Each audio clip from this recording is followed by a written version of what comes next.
এই 2 ঘন্টা পরে আমি ফ্রিজ থেকে বের করছি, দেখি কি। আসসালামু আলাইকুম, কেমন আছেন সবাই? আশা রাখছি আলহামদুলিল্লাহ অনেক ভালো আছেন। আমিও আপনাদের দয়ায় ভালো আছি। অনেক দিন ধরে খেজুরের তো অনেকগুলো খেজুরই ছিল রমজানের পরে, সবসময় খেজুর থাকে, তো ভাবলাম এটা একটু নরম নরম যেহেতু, তো এটাকে আমি সুন্দর করে ধুয়ে বিচি ফেলে দিয়ে তারপরে আমি ঝরা দিয়ে রাখছি। বরফিটা বানাবো, তো কী কী লাগে সেটা আমি দেখাচ্ছি।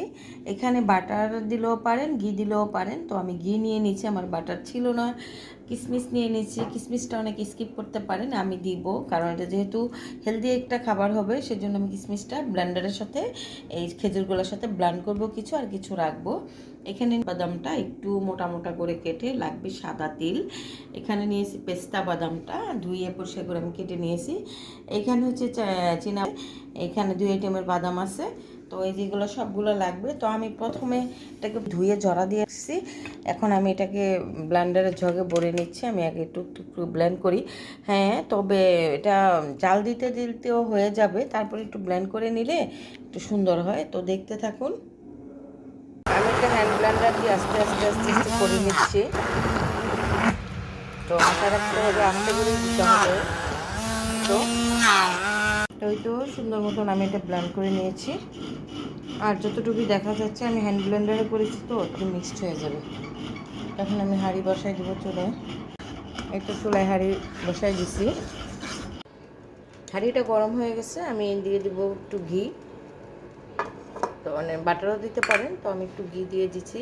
আর হচ্ছে হাঁড়ির চুলার তাপ রেখেছি, তো এখানে আমি কাঠবাদাম,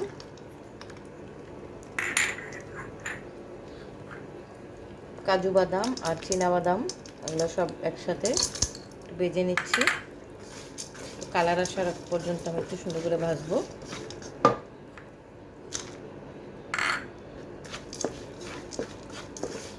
একটু বড় বড় করেই রাখতে হবে, কারণ মুখে এটা দেয় বা মজা লাগে, তাই এটাকে আমি একটু কালার আসার আগ পর্যন্ত এটাকে আমি সুন্দরভাবে ভেজে নিচ্ছি। একটু কালার চলে আসছে, আমি এখন এটা নামিয়ে ফেলবো। আবার ঘি দিয়ে দিচ্ছি,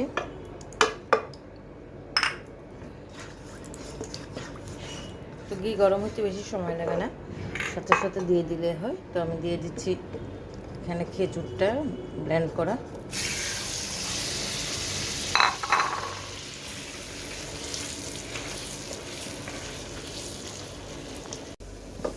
এই তো এটা অনেকটা আঠালো হয়ে গেছে, এখন আমি সবগুলো জিনিস দিয়ে দিব। বাদামগুলো দিয়ে দিচ্ছি,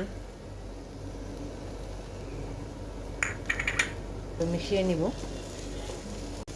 মিশানো হয়ে গেছে, আমি এটা এখন নামিয়ে নিব।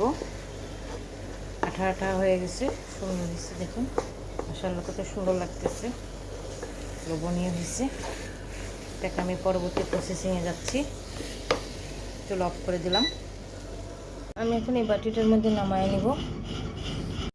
আমি এরকম মোটা পরিমাণ রাখছি, যখন আমি চপিং বোর্ডটাই দিব আর একটু চিকন হবে, তো এটাকে আমি সেট করে নিচ্ছি ঘি হাতে আর প্লেটে ঘি দিয়ে। তখন আমি আরেকটু সেট করে নিই।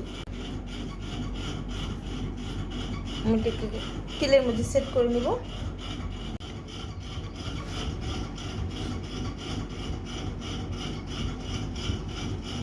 তো এইভাবে আমি এটাকে পুরোপুরি সেট করে নিতেছি।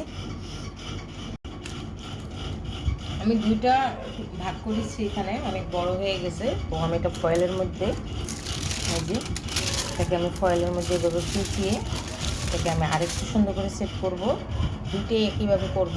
আমি সুন্দরভাবে এইভাবে পেঁচিয়ে নিয়েছি। তো এটাকে আমি নর্মাল ফ্রিজে 2 ঘন্টার জন্য রেখে দেবো। তো 2 ঘন্টা পরে আমি ফিরে আসছি। এটা দেখুন, এইভাবে করলে হয় কি সুন্দর সেট হয়।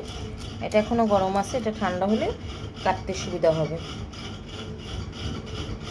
2 ঘন্টা পরে আমি ফ্রিজ থেকে বের করছি, দেখি কি অবস্থা।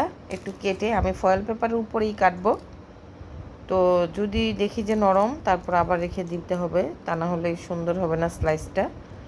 তো দেখি কেটে নিই। এই তো 2 ঘন্টা রাখার পরে আমি এটাকে কেটে একটা সেটে নিয়ে আসছি, আরও বেশিক্ষণ দূর হবে। তো এখানে আমি ফয়েল সহই রেখে দিয়েছি, যখন খাবো কিছুটা খুলে গেছে তখন আর কি বের করে নেব। তো দেখুন মাশাআল্লাহ অনেক মজা, স্বাস্থ্যকর একটা খাবার, বাসায় বানিয়ে খেয়ে দেখবেন। অনেক সময় অনেকের বাসায় খেজুর থাকে, কিছু যা আছে তা দিয়ে বানাইলেই হয়ে যায়। তো রেসিপিটা কেমন লাগলো অবশ্যই লাইক কমেন্ট শেয়ার করে জানাবেন, ভালো লাগলে একটা কমেন্ট করবেন, আর হচ্ছে ইউটিউব চ্যানেলটা সাবস্ক্রাইব করবেন। তো ইজি হোম ফুড নামেই। তো সবাই ভালো থাকবেন, বিদায় নিচ্ছি, আল্লাহ হাফেজ, আসসালামু আলাইকুম।